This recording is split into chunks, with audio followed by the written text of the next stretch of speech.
Terima kasih Anda masih menyaksikan debat Cawapres Pilpres 2019 dan sesi ini seperti kami janjikan adalah sesi yang seharusnya benar-benar mengadu gagasan, mengadu konsep dan visi dari calon-calon wakil presiden kita. Karena di sesi ini baik Cawapres 01 maupun 02 akan bertanya langsung dan berinteraksi langsung.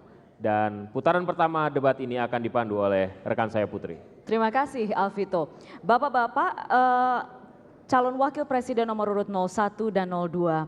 Debat pada segmen ini akan berlangsung selama 8 menit. Dan masing-masing kandidat kami berikan kesempatan untuk mulai bertanya sebagai pembuka debat, lalu langsung dijawab atau ditanggapi oleh kandidat lainnya. Kami sebagai moderator hanya bertugas mengawal jalannya debat agar berjalan dengan tertib.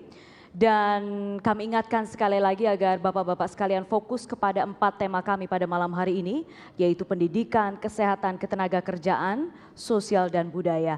Untuk pertama, kami persilakan Cawapres nomor urut 02 melempar pertanyaan pembuka. Bapak Sandiaga Uno, silakan.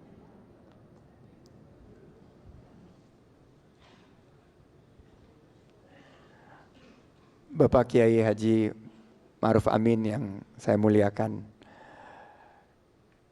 Di saat pengangguran kita masih ada 7 juta dan kualitas lapangan pekerjaan kita masih belum optimal, pemerintah mencabut beberapa keharusan bagi tenaga kerja asing seperti keharusan mereka bisa berbahasa Indonesia, perbandingan jumlah tenaga kerja asing dan tenaga kerja lokal, dan juga berkaitan dengan visa khususnya untuk tenaga kerja yang ada pada strata terbawah. Kita melihat banyak sekali saudara-saudara kita belum mendapatkan kesempatan kerja, tapi pada satu sisi yang lain justru lapangan kerja tersebut diberikan kepada warga negara asing. Tenaga honorer per hari ini belum mendapatkan keadilan. Mereka belum ditingkatkan statusnya dan kesejahteraannya juga masih belum. Sistem outsourcing yang sekarang ini memberatkan baik bagi dunia usaha maupun juga sistem outsourcing sangat tidak adil bagi tenaga kerja yang sekarang mengeluhkan tidak ada kepastian kerjanya. Sistem upah juga yang menekan teman-teman serikat pekerja. Teman-teman dari pengemudi transportasi online belum mendapatkan perlindungan kerja yang selayaknya. Strategi apa yang Bapak Kiai miliki untuk memastikan kita memiliki keadilan dalam menyediakan tenaga kerja untuk anak-anak negeri kita? Terima kasih.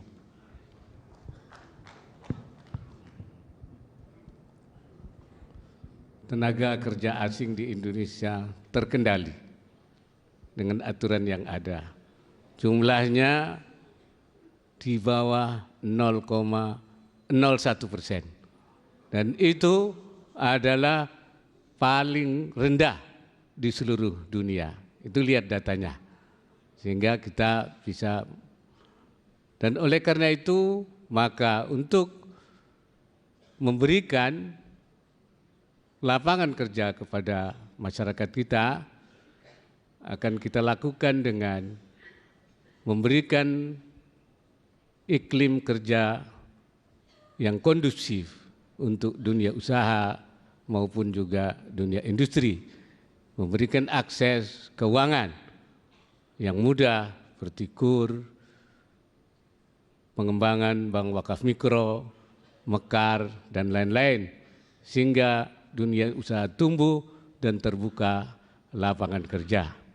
Dan juga seperti tadi dikatakan tadi bahwa dengan adanya infrastruktur langit sekarang ini, yaitu infrastruktur digital, telah tumbuh usaha-usaha startup yang dalam tempo 5 tahun atau 4 tahun kita telah mengembangkan 1000 startup.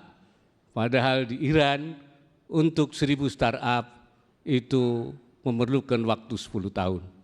Karena itu untuk sampai tahun 2024 kami estimasikan kita bisa menumbuhkan yaitu 3.500 startup sehingga membuka lapangan kerja. Walaupun angka pengangguran seperti saya katakan sudah turun, tapi akan terus turun lagi. Dan dalam pada itu, Baik, cukup. Pak Sandi, silakan.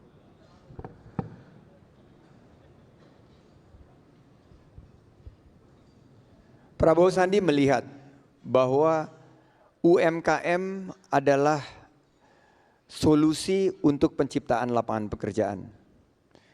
UMKM jumlahnya adalah 99,9% dari unit usaha yang dimiliki bangsa ini. Dari total 55 juta unit usaha UMKM, mereka belum mendapatkan keberpihakan dari segi kebijakan. Padahal 97% lapangan pekerjaan diciptakan oleh sektor UMKM. Untuk tenaga kerja asing, kami memiliki konsep yang sangat jelas bahwa kami akan pastikan siapapun yang bekerja di sini harus bisa berbahasa Indonesia. Seperti para tenaga kerja kita yang ada ke luar negeri harus mengasah keterampilannya. Kami pastikan juga jumlah perbandingan antara tenaga kerja asing dan lokal terukur dengan baik dengan memberikan aspek keadilan. UMKM adalah solusinya. Industri berbasis pengolahan juga menjadi solusi. Jika kita berpihak kepada penciptaan lapangan kerja melalui UMKM, 97% daripada penciptaan lapangan kerja dan 60% daripada produk domestik bruto kita akan disumbangkan oleh UMKM. Program OKOC yang kami dorong berpihak kepada UMKM karena kita akan memberikan pelatihan, langkah pertama. Kedua, pendampingan.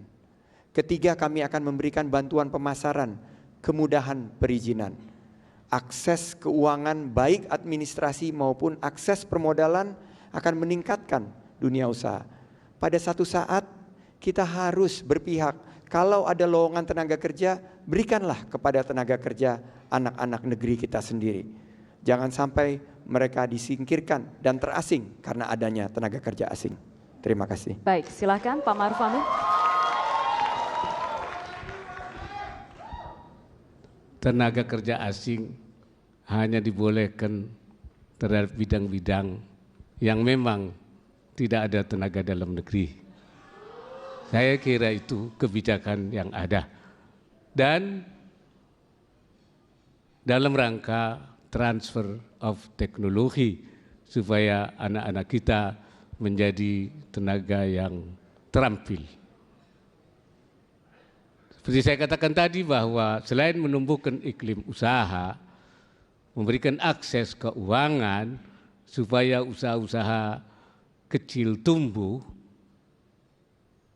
pemerintah pun masih juga memberikan yaitu bantuan sosial dengan sistem jaminan sosial nasional SJSN bagi mereka yang miskin. Karena itu kami mengeluarkan kartu sembako murah, kartu prakerja bagi mereka yang sudah memperoleh pelatihan, mereka akan bisa magang, mereka akan memperoleh tunjangan antara 6 sampai 1 tahun sampai mereka memperoleh pekerjaan. Ini adalah upaya-upaya. Banyak yang semula penerima bansos tapi sudah berubah menjadi orang-orang yang menjadi usaha mandiri. Baik, waktunya habis Bapak, mohon maaf. Masih ada waktunya. Waktu durasi broadcast kami sudah habis. Masih ada Bapak. waktunya. 8 menit Bapak totalnya. Ya, terima kasih. Baik, terima kasih Pak Ma'ruf Amin. Baik, itu adalah tadi debat langsung sesi pertama, selanjutnya kita memasuki sesi kedua. Saya ingatkan kembali bahwa waktu saling berdebat kami batasi 8 menit total. Hitungan waktu akan dimulai ketika berbicara. Saat ini saya berikan giliran untuk cawapres nomor urut 01 untuk memberikan pernyataan pembuka debat kepada Bapak Sandiaga Uno. Kami persilahkan sekarang Pak Maruf Amin.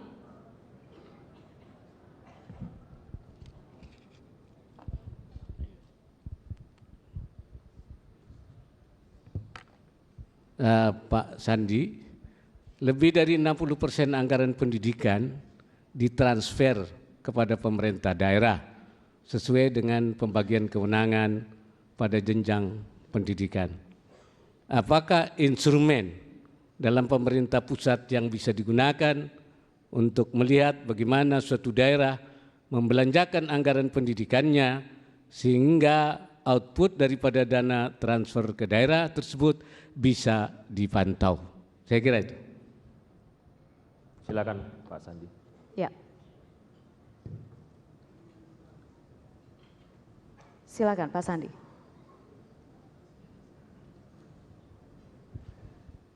Terima kasih Pak Kiai. Saya berkesempatan untuk berbakti di Pemprov DKI, di mana kami memiliki anggaran yang alhamdulillah cukup. Kami memiliki program Kartu Jakarta Pinter Plus, di mana bukan hanya sistem pendidikan yang di-cover oleh pemerintah provinsi, tapi juga ditambah dengan kebijakan memberikan asupan makanan yang lebih baik kepada penerima manfaat KJP Plus. Bu Sri Mulyani menyatakan bahwa dari total 400 triliun lebih yang 60% dianggarkan ke daerah, belum menghadirkan pendidikan yang berkualitas. Instrumen-instrumen banyak yang dipakai oleh pemerintah pusat yang bisa digunakan untuk memantau, baik daripada kualitas pendidikan tersendiri melalui indeks-indeks yang ada, maupun efektivitas daripada anggaran yang disampaikan. Saya justru melihat bahwa fokus untuk meningkatkan kualitas pendidikan itu adalah bagaimana hasil daripada pendidikan itu bukan hanya mendidik masyarakat peserta didik cerdas, pintar, tapi juga memiliki karakter yang kuat, berbudi pekerti, dan berakhlakul karimah. Instrumen-instrumen tersebut banyak sekali yang bisa dipakai, dan saya yakin selama Prabowo Sandi diberikan kewenangan untuk mengalokasi jumlah, kita pastikan link and match, bahwa peserta didik memiliki kesempatan bukan hanya mendapatkan pendidikan yang berkualitas, tapi setelah mereka lulus, mereka mendapatkan kesempatan kerja. Kami yakin ini menjadi prioritas yang akan membawa Indonesia menang. Baik, silakan Pak Maruf Amin untuk menanggapi. Menurut saya pemerintah pusat harus menggunakan satu data pendidikan untuk melakukan pemantauan itu, yaitu NPD dan Depodik. NPD adalah neraca pendidikan daerah, yang dimaksud Depodik adalah data pokok pendidikan. Dengan kedua instrumen ini, saya harapkan pemerintah pusat dapat untuk memantau output dari dana transfer daerah. Informasi data nantinya dialirkan ke seluruh kementerian dan lembaga yang terkait dengan pendidikan. Dengan demikian, maka dana transfer ke daerah bisa dipantau outputnya dan dapat dilihat belanja pendidikannya. Terima kasih. Selanjutnya silakan Pak Sandiaga Uno. Selain daripada pembangunan infrastruktur fasilitas pendidikan, fokus dari Prabowo Sandi adalah peningkatan kualitas guru. Kalau guru berkualitas, berkompetensi, maka masa depan pendidikan kita lebih baik. Kami berkomitmen kesejahteraan guru, terutama guru-guru honorer, yang mereka sudah belasan tahun, malah sudah ada yang puluhan tahun berbakti, dan mereka adalah pahlawan tanpa tanda jasa. Per hari ini mereka belum mendapatkan keadilan. belum mendapatkan kesejahteraan, belum mendapatkan status. Prabowo Sandi berkomitmen, PR terbesar kita adalah meningkatkan kualitas guru kita. Kita tingkatkan kompetensinya, kita pastikan kesejahteraannya. Kurikulum, Ananda Salsabila Umar di Pamekasan menyatakan kurikulum kita terlalu berat dan banyak sekali mata pelajaran yang dia tidak minati dan tidak akan dia pernah pakai. Di bawah Prabowo Sandi kita pastikan kurikulum kita fokus kepada hal esensi dan akan membangun karakter, budi pekerti, tentunya juga membangun peserta didik yang memiliki akhlak yang karimah.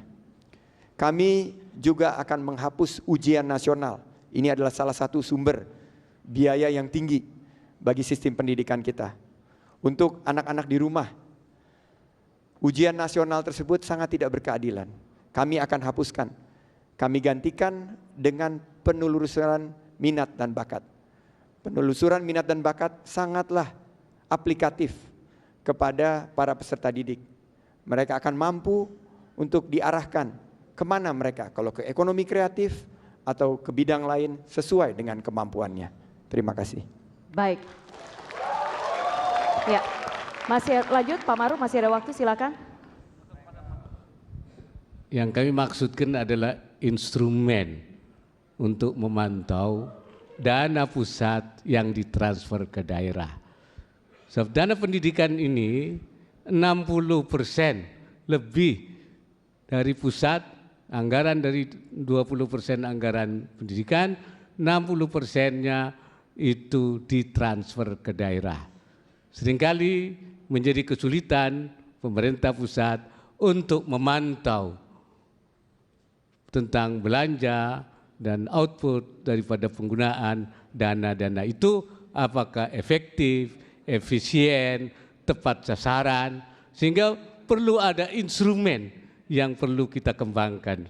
Sebab ini sering menjadi kritik kepada pemerintah pusat. Karena itu maka kita perlu menciptakan instrumen yang disepakati, yang laporannya yaitu bisa ditransfer ke masing-masing kementerian dan lembaga sehingga bisa dipantau secara pasti. Maka saya usulkan bahwa yang dipakai adalah yaitu NPD, neraca, pendidikan daerah, dan Depodik yaitu data pokok pendidikan. Menurut hemat saya, kedua instrumen ini akan bisa kita gunakan untuk memantau yaitu transfer dana pusat ke daerah sehingga dana pendidikan menjadi efektif. Sekian, terima kasih. Baik, silakan ingin menanggapi. Sisa 10 second masih ada? Oke, sedikit saja silakan. Iya, memang kita lihat instrumen itu bisa dipakai. Tapi yang perlu kita dengar adalah keluhan daripada masyarakat. Masyarakat menginginkan pendidikan berkualitas. Baik. Kalau kita hanya melihat instrumen, Baik. kita tidak akan mampu menghadirkan satu solusi bagi masyarakat. Cukup. Terima kasih. Terima kasih. Pak Sandiaga Uno. Ya. Mohon tenang, terima kasih. Pak Sandiaga Uno, Pak Maruf Amin, terima kasih. Kita sudah menyelesaikan sesi debat terbuka yang pertama. Dan masih ada sesi debat terbuka yang kedua akan dipandu oleh rekan saya Alvito. Karena itu jangan kemana-mana, tetaplah bersama kami di debat Cawapres Pilpres 2019.